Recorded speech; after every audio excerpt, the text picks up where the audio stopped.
Hello, I'm Jochen Eisentraut, and for this Talk in Ideas interview, I'm very pleased to welcome Professor Brian O'Connor from University College Dublin.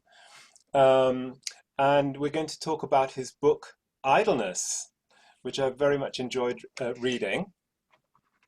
So, Brian, my first question really is concerning uh, the philosophers that you're dealing with. So you look at the question of idleness through the prism of a number of major thinkers from Kant onwards, really. Um, and I was wondering why you decided to frame it like that. So you don't go back to the ancient Greeks very much. We don't have Aquinas or Descartes or any number of other people. Why did you decide to choose that frame of reference? Well, first of all, thanks very much for the invitation, Jochen, to talk about the book again. Um, I know there are people who kind of cringe when they hear about the history of European civilization divided up into certain eras and so on. But nevertheless, they seem to be quite useful. And it seems to me that there is a change in some in European civilization that we obviously very often associate with the era of the Age of Reason or the Age of Enlightenment. And I think during that time, there's a new interest. It's not a very central theme, but there's a new interest in the idea of making something of yourself and of the negative sides of idleness that just didn't occur to the cultures prior to the modern era.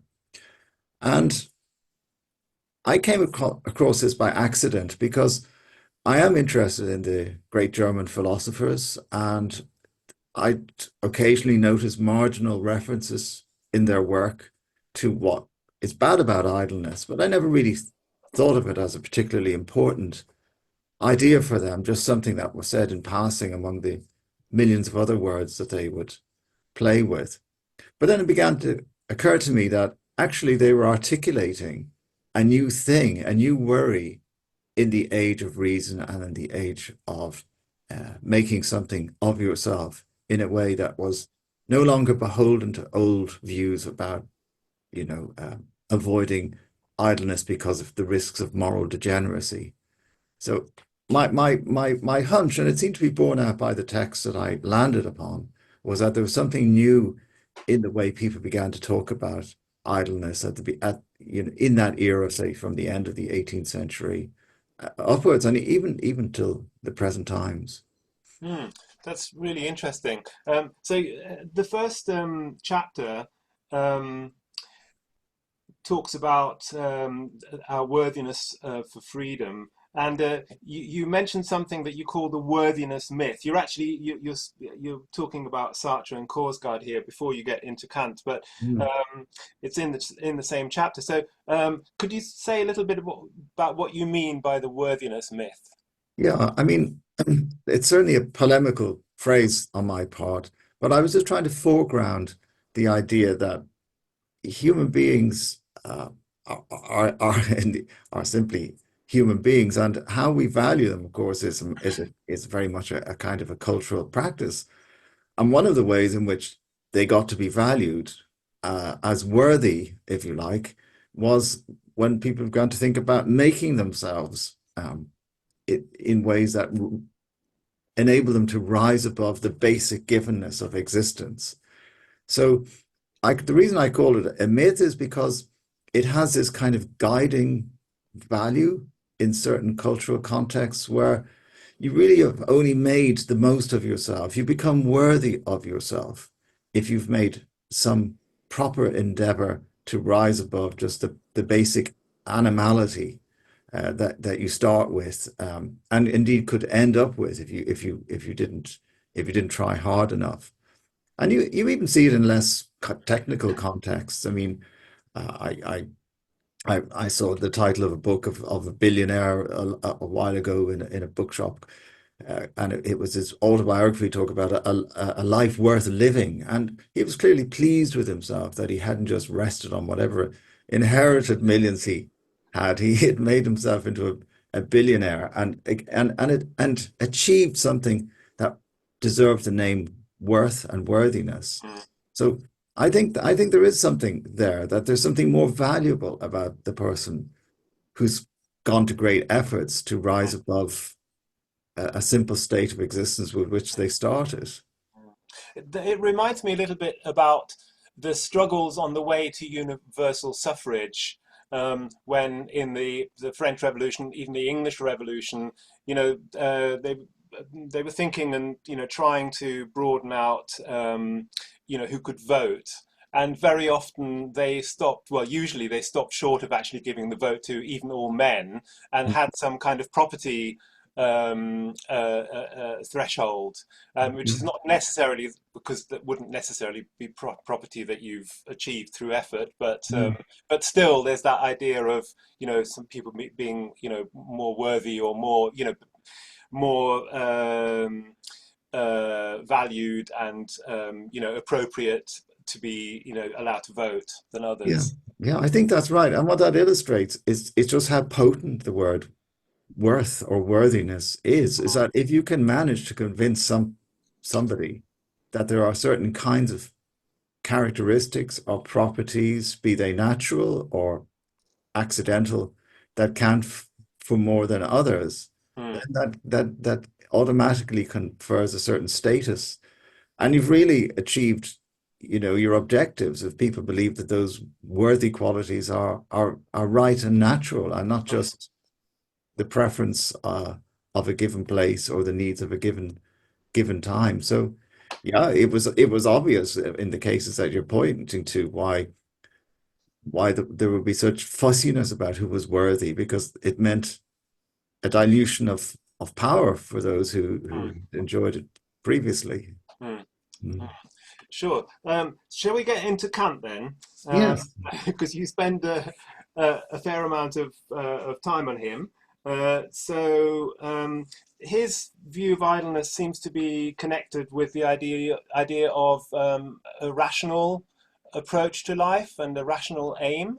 Mm. Can you talk about that Yeah. some more? So he's very interesting. In some ways he's a on the superficial level, he's a really easy target for those who want to say there's more that ought to be offered in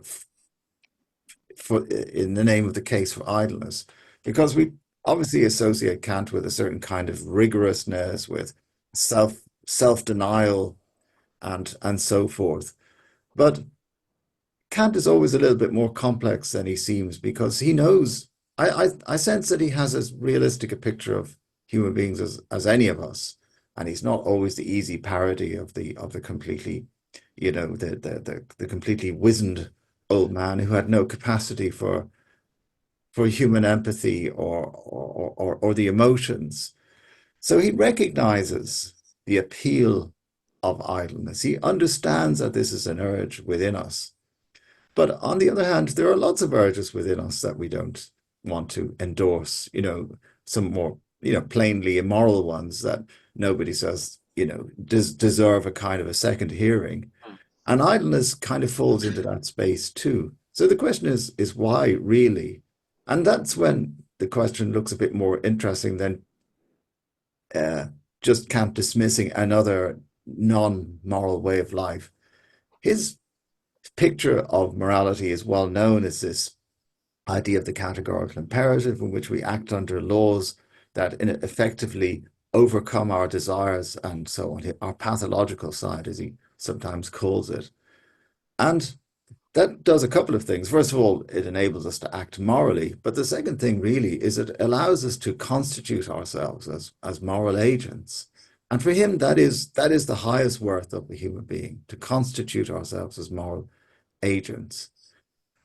And anything that, in a sense, is proposed as an alternative to that, including other moral theories that he regards as inferior, or lifestyles that might have a certain kind of sensuous appeal, have to be dismissed because they get in the way of us constituting ourselves as moral agents.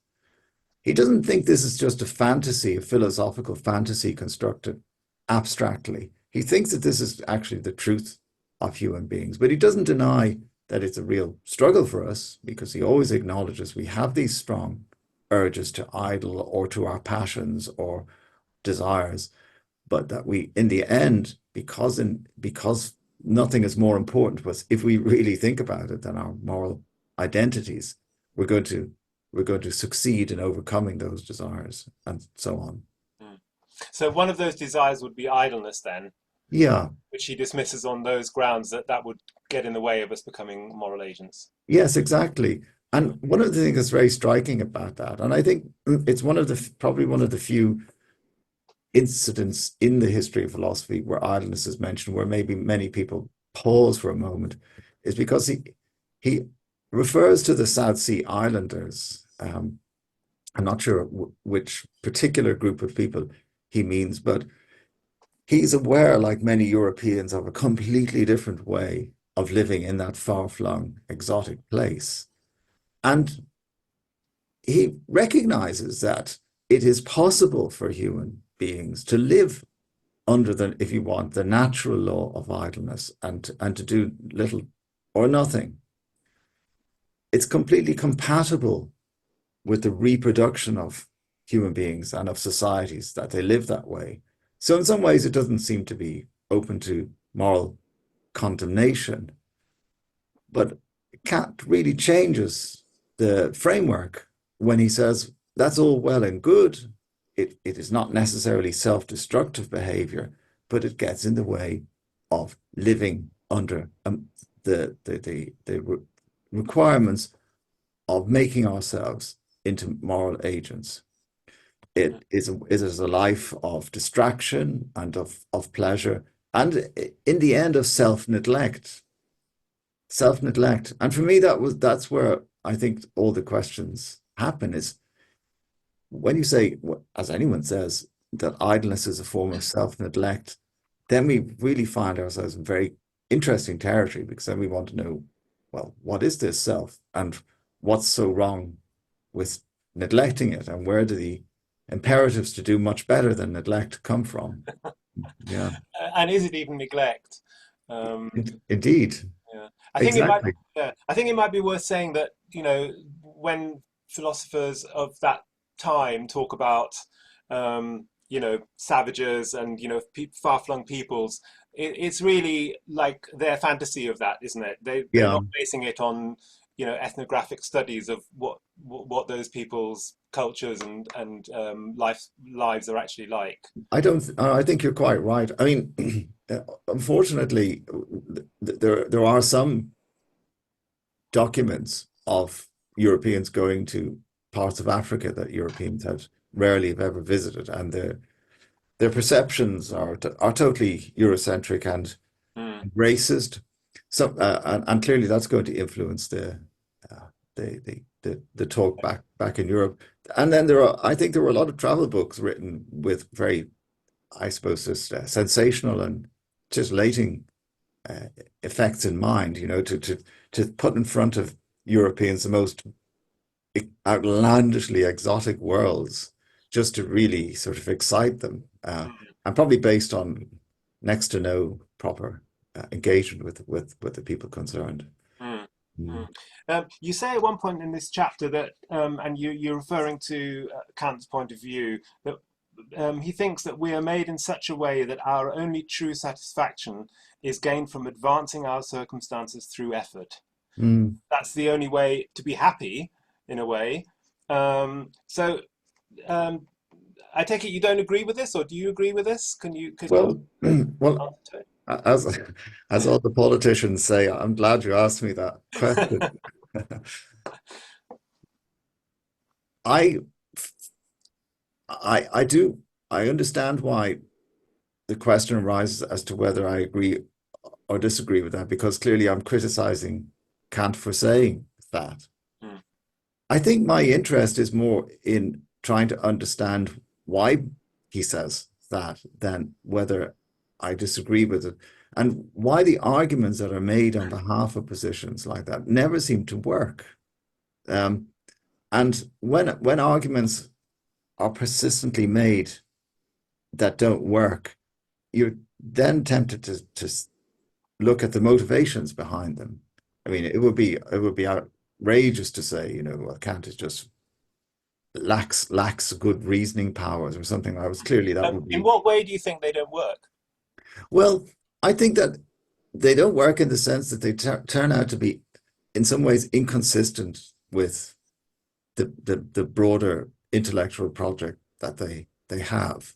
Um, that in the end, or that, or they can turn out just to look like assertions that don't Mm, have any appeal beyond, if you like, the normal expectations and normal assumptions we have about how things should be.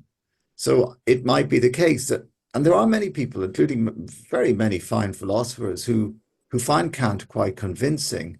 And I don't think it's because they're thoughtless and superficial readers of Kant, but it's because the arguments seem to chime so well with what they too believe. And I think, I mean, Christina Korsgaard is really one of the great contemporary moral philosophers, a very good Kantian, who's very sympathetic to Kant's ideas on idleness. And I think it's because it resonates with her sense of a life of worth, which is about effort, about throwing yourself into your circumstances and rising above them through particular labors. But even in the work of a philosopher as great as Kierkegaard, I find ultimately the justification just falls short because mm, it's too much of an assumption about these things being the case that it's almost like, well, surely nobody disagrees with this. mm, Also, mm, if we can just map it philosophically, we've done our job. But if we just don't have that intuition in the first place, then the argument may feel weak or mm, falling short of its target. mm, mm. This is something that you do in a number of places. I think you outline the argument that a particular philosopher makes, and then you say, oh well, but actually, if we just step outside that frame of reference, Hmm. um, then it's no longer convincing. Yeah, I think that's true. Um, Why should an idle person care about any of this, basically? yeah, well, that's a good point. I mean, I suppose I do have, and perhaps I haven't even realized it until you pointed it out. Maybe I do have different personae in this study where sometimes I am the sort of academic critic, and other times I'm voicing the kind of resistance of the idle Mm, person. mm, Uh, it's true. If we were to take that, and of course it might sound very fanciful to raise the question of why the idle person will be convinced by any of this. One justification for that is that Kant himself believes that the idler, if we could have a proper conversation with mm, the idler would actually see that the life they were leading was without rational justification, and that would bother them. That would right, bother them. right. It wouldn't guarantee reform on their part, but they would have to admit that something Mm, wasn't quite right in how they were doing things. mm, And I think that thought experiment on Kant's part gives the rest of us a license to say, well, let's see if we can do the job that the idler isn't allowed to do in these confrontations that Kant sets up. yeah. Um, One thing that strikes me is that this really flies in the face of the aristocratic ideal. Mm, The idea of worthiness through achieving some project, having to work to make yourself into a certain type of person, self-realization, and that is what makes you worthy. And we're coming out of an age really, or we're still in an age to a large extent where the worthy people were the aristocracy, mm, who really didn't do didn't have to do anything to make themselves worthy. They were just worthy because they were, the Count of this or the Baron of that, and it was almost a badge of distinction to, not to have to do any work. mm. So how did we get to this point where, that's completely flipped? Very good question. I suppose one could suggests that there's something like the democratization of merit, really. So the people you describe have merit just by right or by nature. They are worthy of a respect, regardless of how they comport themselves or do for anyone else. Um, and in the modern age of industry and the new needs that arise and so on, new forms of merit arise. Now, I know that this is to take us a bit away from the discussion of being morally meritorious, but there were different kinds of merit that arose, and I won't pretend to know the details too well, but for quite a stretch, there's a tension between there's a sort of feudal order and the new merchant class, uh, who the merchant class don't have any merit, but they have money and therefore they have influence, and there's a kind of a power struggle. And of course, we all know who who won in the end. So it's true that the idle aristocratic classes seem to be the ones who had merit. Now, there's I don't want to sort of hijack the agenda, but certainly there's some discussion to be had about what we think about the aristocratic forms of idleness and what way that might have influenced some of the discussion that I have in the book. But I suppose I just say one very simple thing is that it's certainly not the form of idleness that I think merits any defense at all, because it's clearly one based on exploitation, on a very distinctive class division, and if you like, the denial of idleness to others. So, do you think that Kant is conscious of going against the aristocratic ideal? No, I don't think so. I don't think so. I think that he is more worried about ordinary people who are not taking themselves seriously enough. Hmm. Um, what he does have some examples of people like that in his everyday society, ordinary idlers, but they don't appear to be especially aristocratic as such. Um, so no, I don't think his position is pitched against them, more against those who think that there may be something defensible in a life of doing little to nothing to Mm. to make much of themselves. Mm. Okay, let's move on to your next chapter, which is called Work, Idleness and Respect, and deals mainly with Hegel and Marx. So um, Hegel has this great famous dichotomy of the master and the slave, Mm. which you also refer to. Could you say a little bit about that and how it relates to your argument? Yeah, that that that was another revelation to me, really, because it's a text which, for various reasons, I've been dealing with over many years, but never really noticed its implications for this question, because I suppose this question hadn't been in my mind until some relatively recently. But the famous story, just for those who don't know it, of the master and slave, is of, as it were, two relatively unformed human beings who somehow exist or subsist in perfect independence from other human beings, unaware of the existence of other human beings, somehow come into contact, into a contact which is immediately upsetting for each side, because I suppose they realize that they aren't at one with nature, that there are other beings like them. Perhaps they have to share the nature with this other being like them, and it becomes a conflict. And through one thing or another, eventually the resolution to that conflict at a certain phase is for one to dominate the other, Mm. and in a sense to regain a certain kind of mastery that was taken from it by the appearance of the other. Now, what's so interesting about this is how Hegel describes the way in which the two positions give rise to different kinds of beings, really. A master being isn't just like a slave being, but with power. They have completely different orientations towards the world. The master, as a pure master, and this is obviously a very notional scenario, as a pure master, it doesn't have to do anything. The master just has desires. And the master is very close to the idler in a way, because the master has no real plans. Uh, but the slave is there to serve the needs of the master.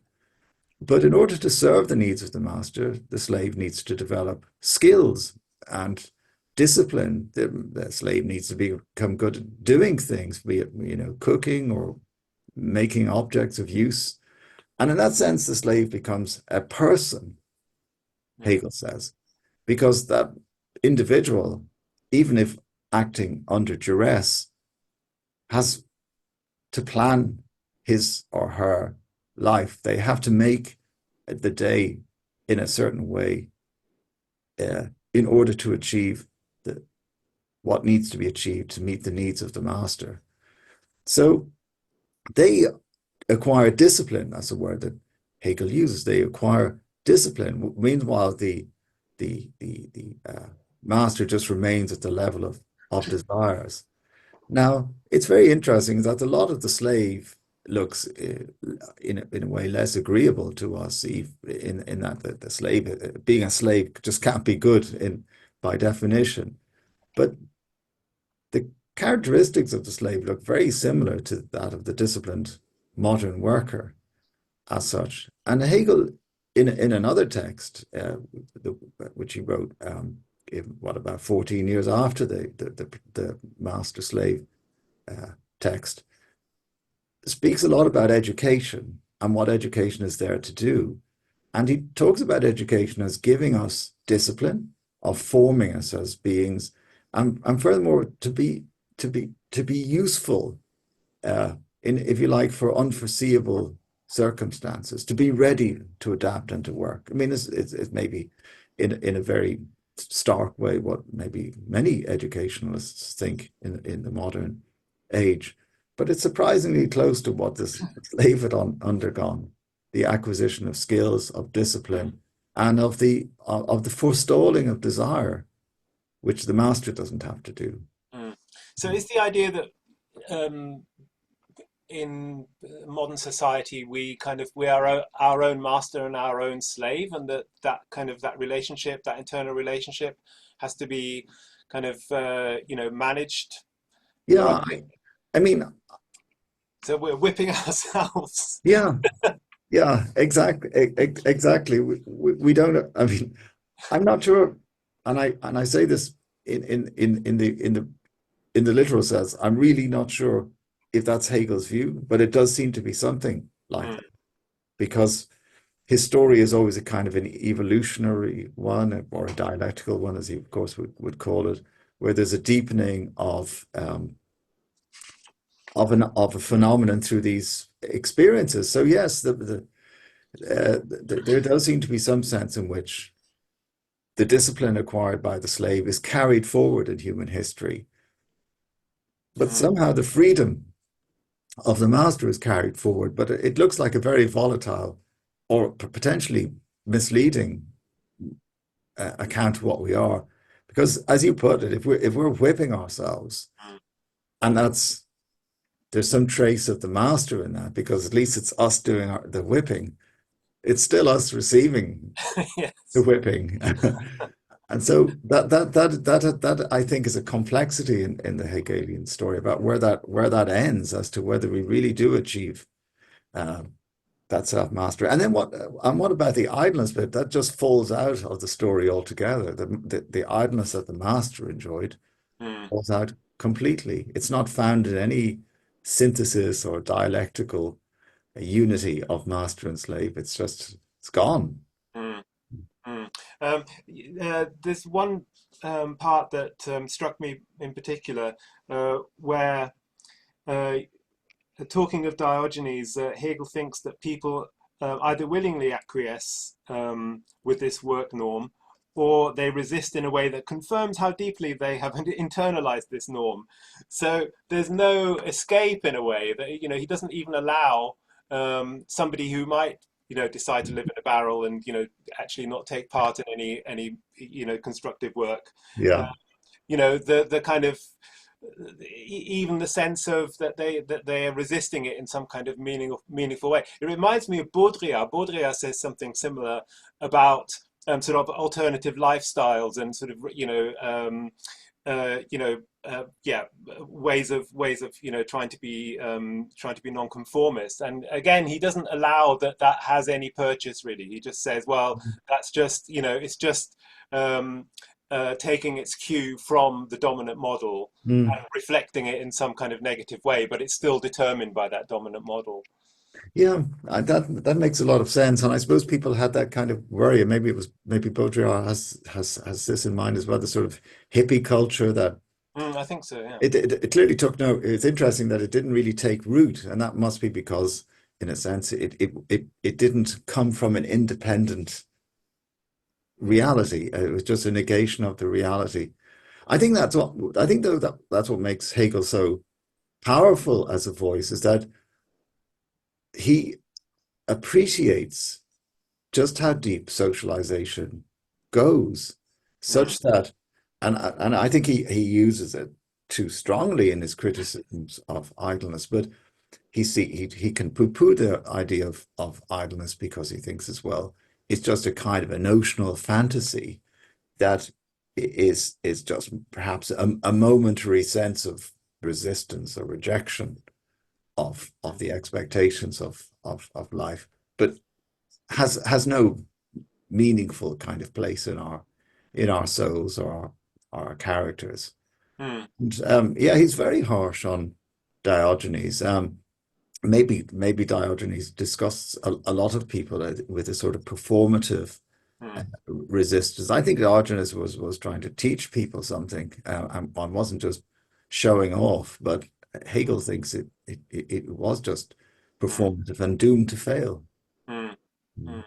Um, Moving on to Marx then. So Hegel, am I right in thinking that Hegel was essentially at peace with, the society that he lived in? He thought it was some kind of ideal state that was sort of almost like an end of history.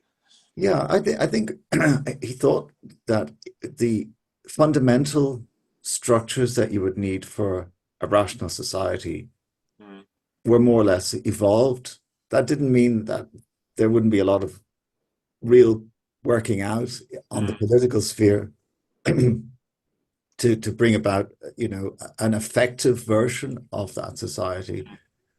There would still be a need for politics. There'd still be a need for,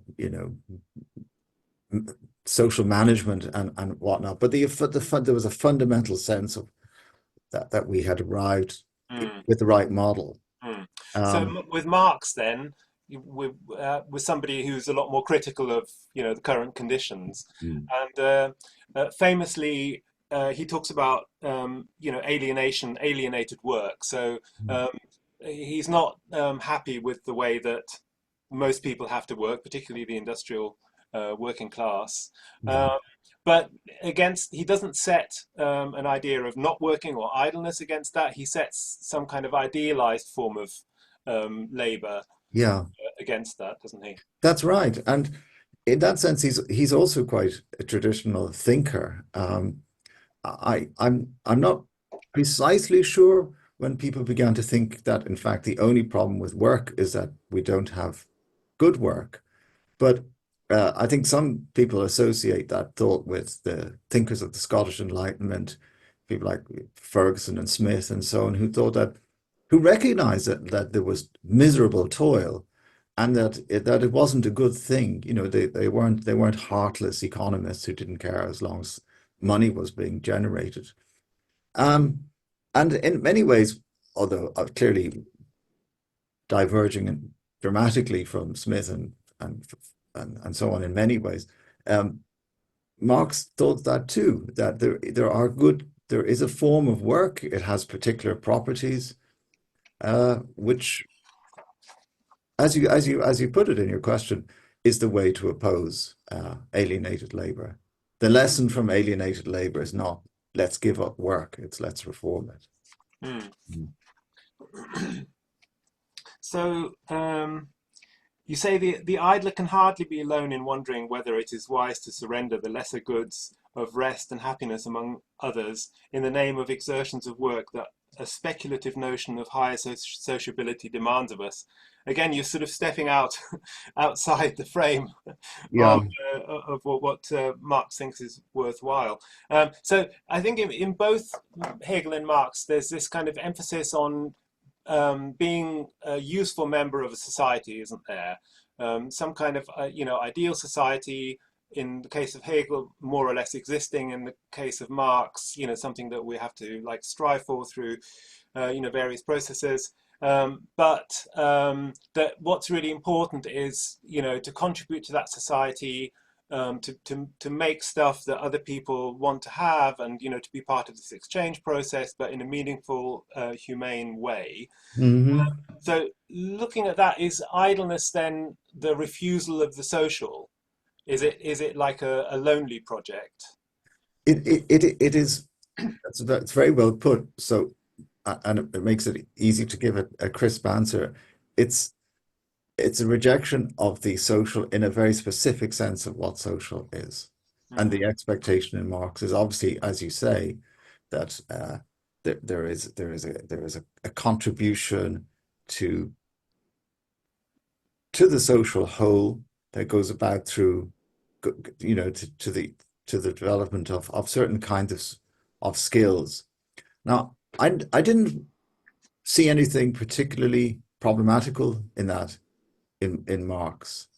Um, I thought I thought that kind of critique of alienated labor made a lot of sense, where you return production to as it were the levels that people can relate to. That's to say, where they understand what they're working on and why they're working on it and who it's for, and so forth.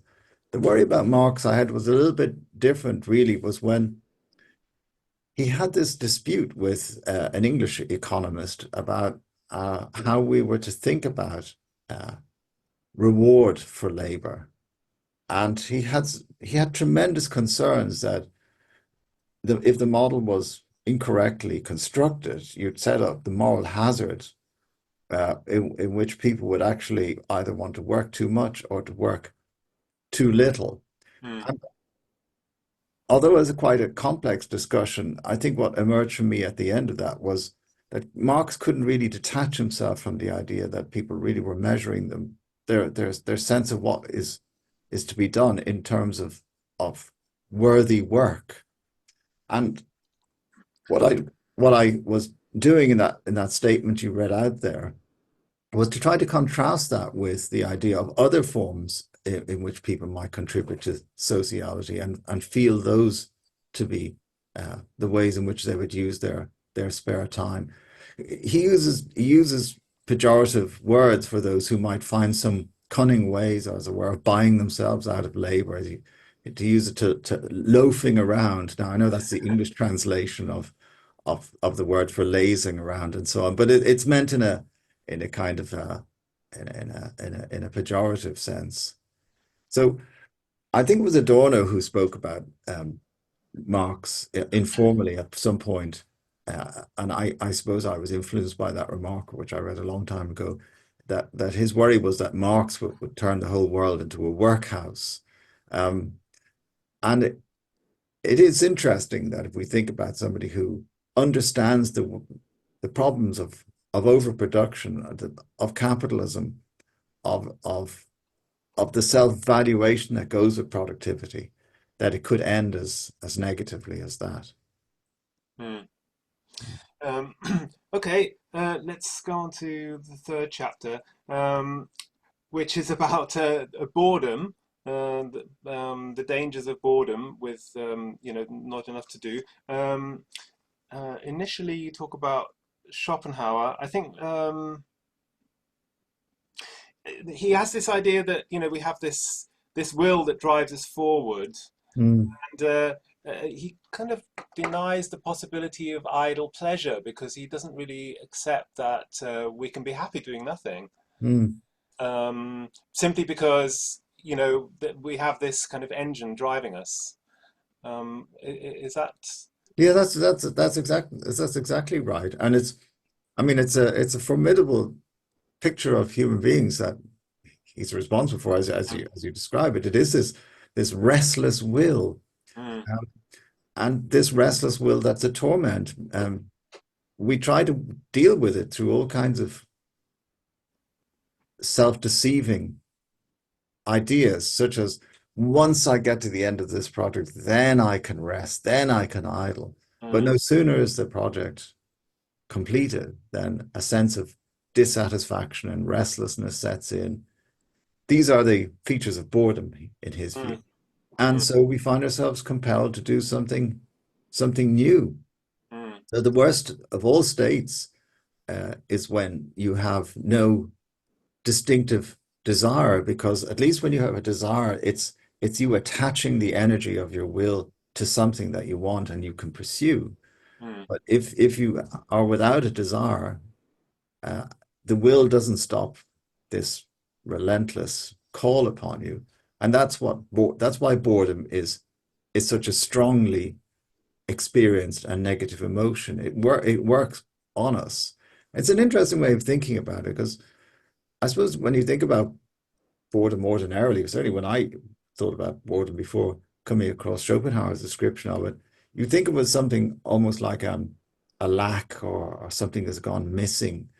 Whereas in Schopenhauer's view, there's it's an actively unpleasant emotion. And the reason why it's active is because the will is active, but it's demanding something and it's finding nothing. And it's that mm. emptiness that, yeah, Is generates it- the Yeah, experience. interesting that desire is there construed as something positive that sort of gives the will something to work on.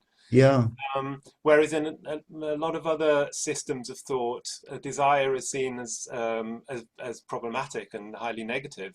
yeah, Mm, yeah, exactly. It is. I mean, there are obviously, as you say, systems of thought. Schopenhauer was aware, I think, of the Eastern versions, which mm, made him a very remarkable thinker in the 19th century mm, Europe, um, where the abandonment of desire is just one element of overcoming all of these deeply unpleasant human dispositions. Um, mm, yeah, yeah. mm. Um, Nietzsche suggests that play is a kind of work we create in order to keep busy when no work needs doing. Mm. I find that interesting because um, in other parts of the book, play is almost uh, seen as an equivalent of idleness, um, and uh, I'm not quite sure. I'm not quite sure that I can see that because. Yeah, as Nietzsche says there, it's a kind of busy work. You could look at it as a kind of busy work that you do, but it has structure, Mm. it has activity, it requires energy. Um, so maybe we can come back to that. But Yeah, well, I think that's very important. And I do have some newer thoughts on that. Yeah. okay, Mm. okay. So at the end of this chapter, you talk about de Beauvoir, and it's particularly because I think Nietzsche and other thinkers say that women are an exception. Women can be idle, and it quite suits them. They can be, they can be wonderful and idle, and we don't have to worry about that. And de Beauvoir says this is something that stops them actualizing themselves. It's a kind of an enforced idleness that is like a trap Mm. because it means that they can't be active in the world and they can't benefit from all these from all this good that comes from being able to work and make something of yourself. But I Mm. was wondering that from the point of view of idleness is seeing work as the road to fulfillment another kind of trap. You know, Um, women are, they have this, well, all of us, but I suppose particularly in this example, that, this promise of, oh, you can go out and, you can be a, CEO. Um, is that maybe another kind of trap? yeah, in a way it has to be. If my sort of if my critical view of the work ethic is correct. Of course, it's a trap that is probably motivated by different considerations. I mean, there's clearly there's an egalitarian interest at stake. Is that if it is a trap, well, everybody's equally entitled to be entrapped by it, Yeah. as everyone else. So I mean that's for sure. And I obviously human beings of all kinds who find themselves in demanding work situations probably experience the same kinds of limits and disenchantment with them at various points. I thought I thought Beauvoir's position was probably the most challenging one I had to deal with, and because my objective was to say, well, here's a whole cast of thinkers who tell us that idleness is bad, and I'm going to suggest that they don't convince me, and I hope to share my sense of skepticism with you. But Beauvoir was, I found, the most difficult one because, first of all, she's the only one who really dealt with real life cases in a sense. At least her understanding of the experiences of women in her times, they were mentioned in fairly concrete terms. That was in a way something new. And obviously one isn't in a position without sort of really deep historical sociological uh, study, which I suspect would be impossible to throw any argument against it. And she did talk about a phenomenon that I take from her text had gripped many, if you want, bourgeois women in her time, which was they had no fulfilling, they had no chance of a fulfilling career. And we might, as you say, we might be skeptical about whether a career would, in a sense, ever be that fulfilling. But it was excluded in principle. So instead, they had to dream about kind of the fantasy of the idle life of a kind of a bourgeois woman. And she pointed out a number of, uh, if you like, illusions that underpinned that ideal. One was that, well, nobody's ever really idle. But the worst thing of all is that idleness ill-equips you for any kind of uh, enjoyable experience. And I found that quite a challenging confrontation with the whole notion. So her account, it might, some people I think might regard this observation of hers as rather condescending, but she talks about the mother who eventually has time to do her own thing, that the children are now brought up. She looks forward to idleness. She takes up watercolor painting, but because she's doing it a little later in life, she just doesn't have the skill, and it's nothing much more than sort of middle class pottering and so forth. And I mean, it's a grim and almost heartless portrait of a person, but it captured something quite real, which is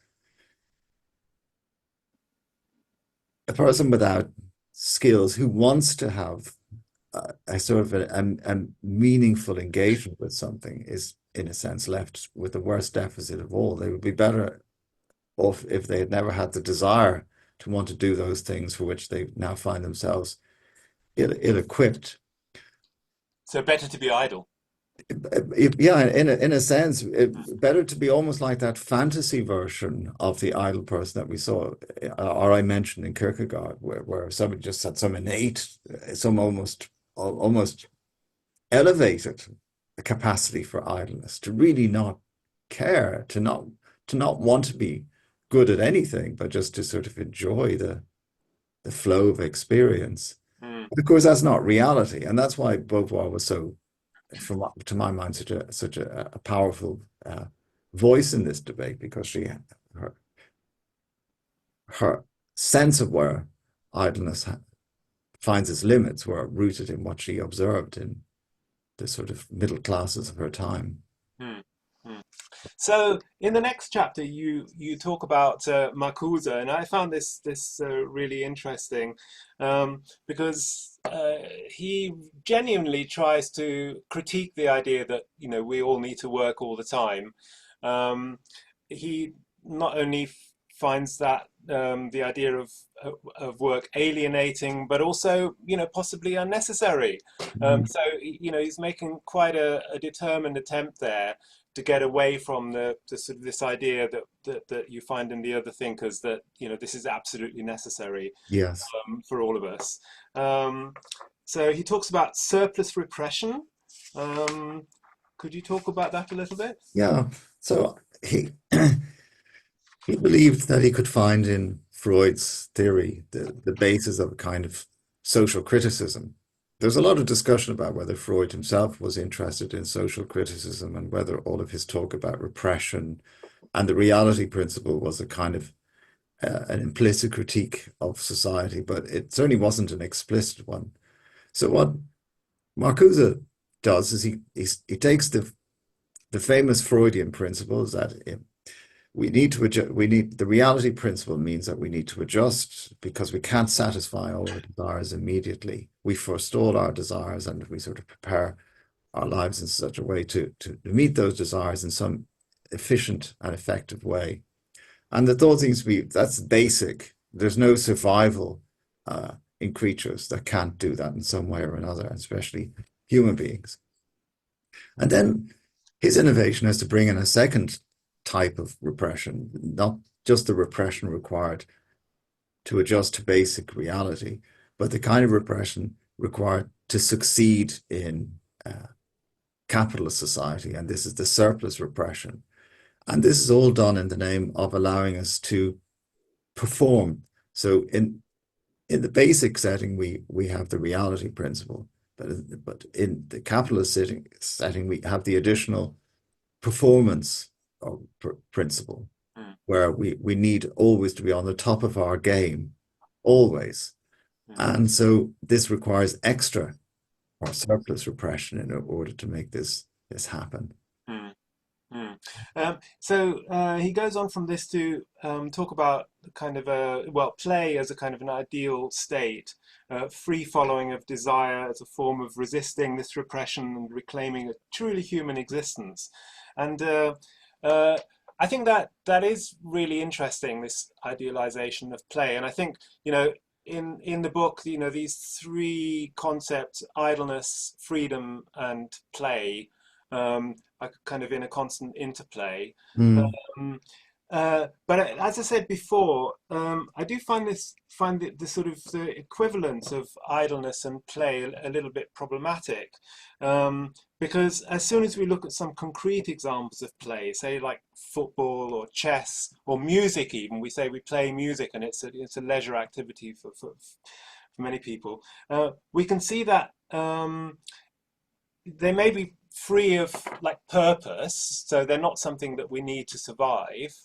Um, but they do have rules, mm, and as soon as you get further than just like dabbling, they also require effort, without doubt. If you want to play, halfway decently, you want to play a nice piece on the piano, or if you want to, beat somebody at chess, you kind of you have to put in some effort, and obviously at the high end, people put in an awful lot of effort into those things. mhm, So mhm. how can that be idle?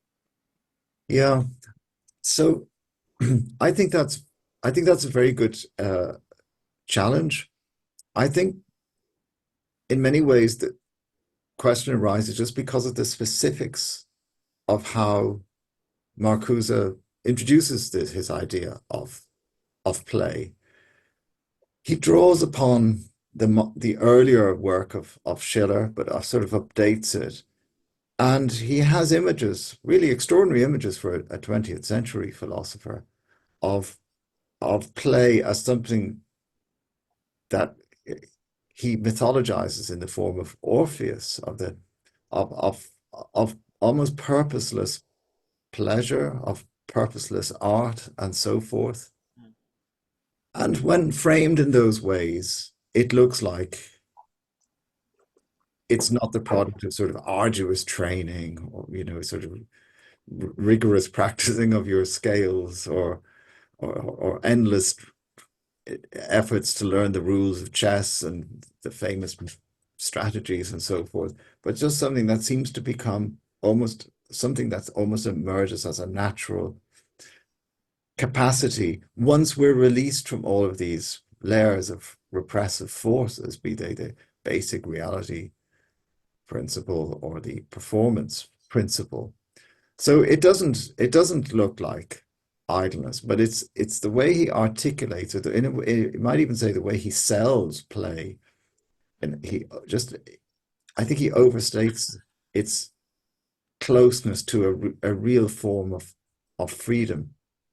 I think in that respect, he goes much further than the model that he borrowed from with Schiller, because it was Schiller's view that play is this intermediary point between just sort of following your desires with no structure and morality, which is just following the rules with no desires. There's and somehow in the middle you have the idealized space of play. And Schiller even thought that the Greeks exemplified it. Their love of the Olympic Games, as the Greeks had invented them, was an expression of this wonderful space between just physicality with no rules and the pure rules of morality without physicality. Um, but I think Marcuse oversells the case. I was drawn to talking about those because it seemed to have, as he expressed it, so many things in common with idleness, and I kind of appreciated the endeavor to do a bit more for that side of valued human experience, the release from purpose, if you like, than Mm. other philosophers.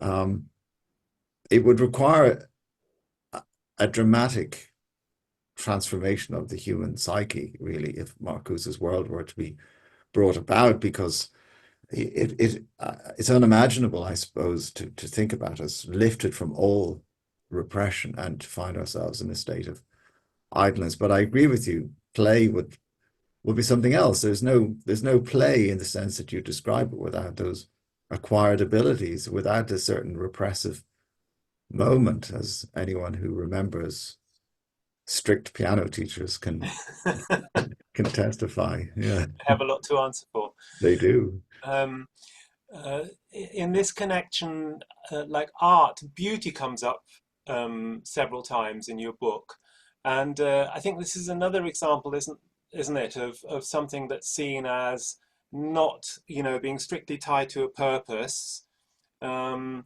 not being the product of sort of alienated, right, repressive, you know, rules and structures, social mm, structures, something where there's more freedom, where there's a combination of different human propensities and elements. And it goes back to Kant as well, doesn't it, with the idea of free art. mm. This is something that that doesn't that's not made to a purpose. It's not made to to sell, or to it's an end in itself. Yeah, uh, yeah. and so there's a freedom there. There's the idea of a certain freedom. There's the idea of play. um, Idleness again, is that part of it as well? No, I think not. But those other properties you mentioned. So what we could say is that, if you like, the version of reality that is, if as were obnoxious to, let's say, the certain kind of thinkers, is the world of productivity for the sake of productivity, um, or productivity for an industrial end, the kind of rule-bound structure of that productivity, and the constraints it imposes on our human capacities. And so there are just different ways of reacting against that. And clearly, as you put it, the Kantian model of beauty is one where it is it is without purpose in the sense of purpose in the conventional sphere. You know, Mm, why are we doing that? What's that for? Those are not questions that make a lot of sense in the art sphere. mm, And there is that. if you want that playfulness, that creativity, where the artist is not bound by a template of any kind. So it is a sphere of opposition, but idleness is a sphere of opposition too. But they're not the same. They may occasionally intersect, but it's not the same because in the end, there's a great deal of purposelessness, of non-productivity in the kind of idleness sphere that bothers the philosopher so much. So actually, what you say just it raises an interesting thought, is that clearly Kant would have no objection to the artist, even if he were to describe the artist as somebody who has no purpose in the conventional sense of purpose, or Mm, somebody who plays outside the rules. He talks about the genius, actually, the aesthetic genius, but he has no objection because he certainly doesn't see the artist as an idler. The artist, whatever they may be, have a distinctive end and a commitment to that end in mind. mm. Um, so before we talk about your last chapter and the conclusion in a way, there's a couple of things I wanted to raise. And one is, well, I suppose Germanness in a way that quite a few of these thinkers are German. Mm. Um, and but somebody you don't mention is Weber and the Protestant ethic. Mm. And I'm wondering about that very um, German cultural identification with work. So we have a word Fleiss, which is, hard workingness, which doesn't quite exist in English.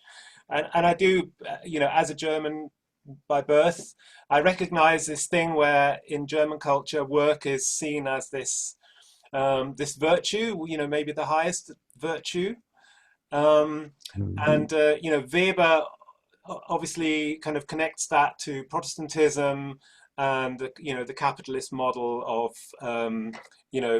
worthiness through your achievements and particularly through profit.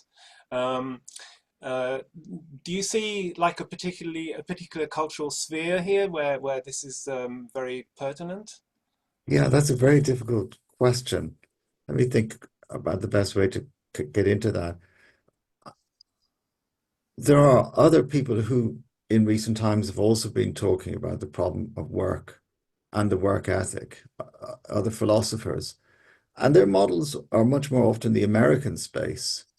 Um, and it is interesting that Weber's book actually takes as its starting point the American version of Protestantism rather than the German Mhm. sphere, the way in which the um, American Protestantism interpreted the idea of a vocation and good works and so forth, and translated it into a distinctive kind of ethic for work. Um, so I think it's found in it's certainly if Weber is right, if other people who've been studying the American sphere are right, then it's not so specifically German. I perhaps found myself drawn though to the German context. First place, not necessarily a very good reason, but because that was the one I had spent most of my time reading as an academic. So I felt somewhat familiar with its terrain. But I also thought there was a question there that isn't really found in other contexts, in other intellectual contexts, which is about how you make a person of yourself. This just seemed to come through quite a lot in those philosophers. Now, it would be undeniable, I suppose, that lurking in the background, unstated, because just taken as as a basic condition of reality, in the background for thinkers like Kant and Hegel, there's bound to be the influence of the Protestant ethic. Mm. It's never something they identify or talk about by name, but it's clearly there's something kind of curious about them in that respect. I mean, both of them were indeed uh, Protestants. Kant's background is well recorded in that regard, and Hegel himself had trained at a Protestant seminary in Tübingen, and whilst I doubt that they were sort of coarsely extolling the virtues of labor and goodly toil and so forth, there is clearly something there. Mm, I mean, let's put it this way: we don't find similar arguments coming from Italian mm, philosophers and so forth. And there's a hint of this kind of argument for sure among British philosophers, with mm. Locke, but That it's a particularly German preoccupation, you mean? particularly when they connect it with the idea of personhood, which for me is a very interesting Yeah, philosophical yeah. question. I mean, I think it can have quite negative effect as well. I mean, I remember during the financial crisis, a lot of Germans were kind of appalled that their hard-earned cash should be sent, to bail out Southern Europeans who, in their view, just didn't work hard enough. Yeah, As if they were, as if Germans are the only people that work. And of course the absolute, horrible nadir of this is the famous thing above the entrance to Auschwitz, Arbeit yeah, macht frei, yeah. work to make work, which is the biggest lie of all. Yeah, it's horrible. I mean, my first time in Germany was very shortly after unification, and I was in the West, uh, of what the old West, as it were, and a lot of people there were not at all happy with unification because they had a lot of negative views about citizens of the former East Germany. They said they had no Leistungsfähigkeit, they had no capacity for work, and how are we going to deal with that? Yeah, And there was no sense that, look, they've had a different kind of economic experience with training and investment and so on, things can come right. It was a very moralistic attitude. yeah. And also, I mean, the Nazi period is like an extreme example of the fact that work is by no means always positive in its effects. I mean, you talk about the worthiness myth, and you talk about the fact that we may make all these efforts, but most of what we do is going to be forgotten. Mm. Um, but you can go a step further and say, all those efforts, all that effort that was put into, building that Nazi state and persecuting that war, it was worse than useless. It would have been better if people just hadn't got out of bed. Uh, Yeah, and that's so, isn't that true of a lot of what we do? I mean, if you take, a lot of the industrial advances and technological advances that have happened over the last century or so, in terms of their environmental impact, they've largely been detrimental. yeah. I think that's something that people have worried about for a long time. Is Pascal? I don't quote this with perfect accuracy, but I think he says the great tragedy of human beings is that they don't know how to stay in their rooms. And there is that, isn't there? Is that there's insufficient value placed in treading gently, Mm, as such. mm, Just this reaction, mm. to this the idea of people not doing anything as a terrible waste of something. Yeah, And then when the question is asked, well, waste of what? I think this is when all the narratives and as it were, I think of Kant and Hegel as the official philosophers of this world who think, well, no, there's merit in looking at people and saying, you're wasting your life. Do something, make yourself useful. mm, Yeah. mm. I'm reminded of Buddhism, where there's definitely virtue, or the highest virtue is doing nothing actually. Mm. um, you know Buddhists are called upon to not make waves, not to intervene in the world, because to intervene in the world um, is to cause suffering, because you intervene in the world because you because of desire, again that thing of desire being seen as something negative. Yeah, and you become part of this cycle of trying to achieve something, trying to attach yourself to something, which then inevitably you lose. So it's part of this cycle Mhm. of suffering, and it's much better to just recuse yourself from it, uh, Yeah. and let yourself be, and let the world be. Yeah. I wish I understood Buddhism more. I have this indirect appreciation of it through Schopenhauer's appropriation of it and what people have said about Schopenhauer and the effects of his appropriation of it.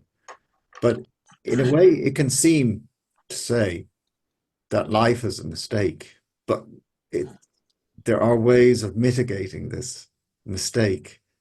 And I suppose I find that a very tragic truth, if it is the case, is that it would be better if we hadn't been born at all. A thought that's hard to bear in a way, because it can seem, at least there must be ways of living that are much less harmful, notwithstanding the inevitable conflicts and the inevitable ways in which harm can be done, even unintentionally. But there must be far less uh, fractious ways of living, that could be endorsed without having to renounce oneself in some really profound way.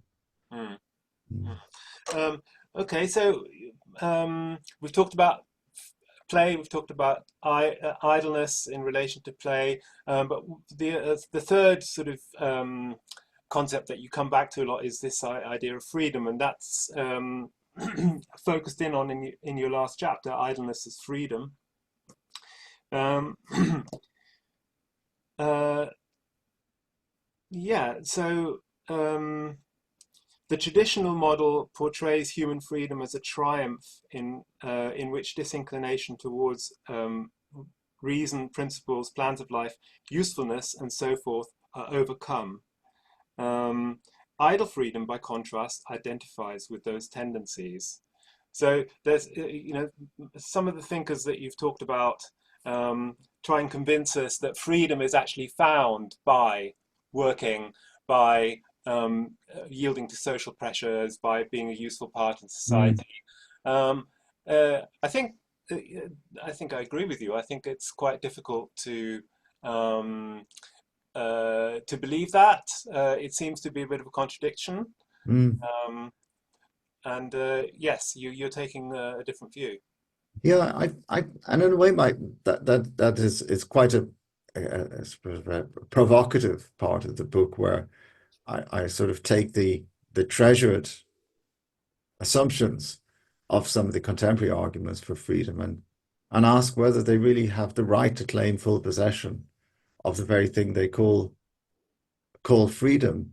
Now, to some degree, I slightly compromise on what I had meant by idleness when I get to that point, because, as it were, idleness in its, if you like, its paradigmatic case would involve an almost perfect indifference, to anything. Whereas it's not really feasible to think about freedom with perfect indifference. Obviously, you have to, in a sense, make up your mind now and again about which way things are going for you and which way you would prefer them to go.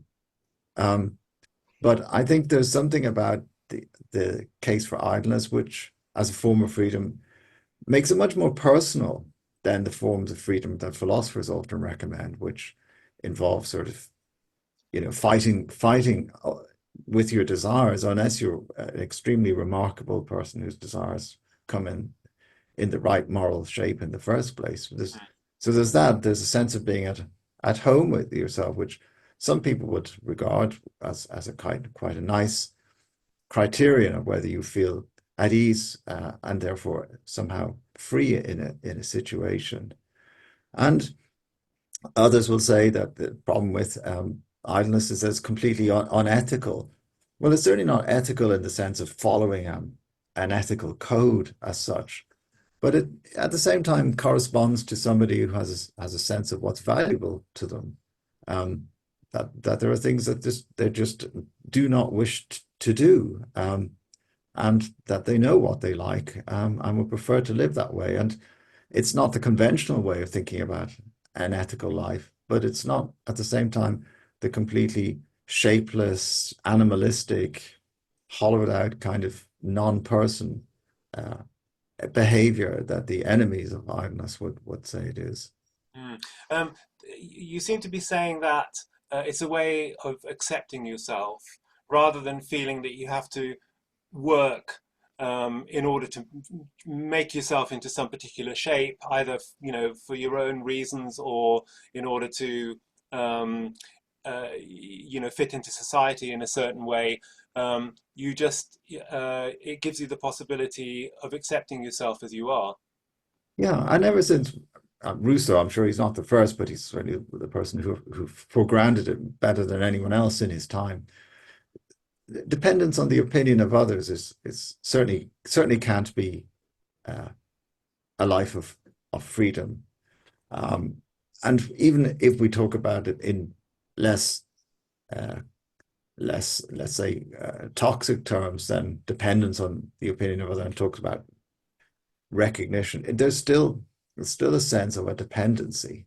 Mm, And that's I think a theory that some people build into the notion of freedom. I think it's a bit of a stretch on their part, but to be free from that is also, in some sense, something that the person who was genuinely idle would experience.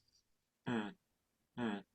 Um, well, thank you very much. As I say, I really enjoyed reading the book, and I enjoyed talking to you even more. Well, I'm incredibly grateful to you, Jochen, for just being such a perceptive reader of the book. And if I was to rewrite it again, your questions would certainly stimulate new aspects of it. So thank you so much. Oh, thank you. Thank you. All the best. Bye. Bye now.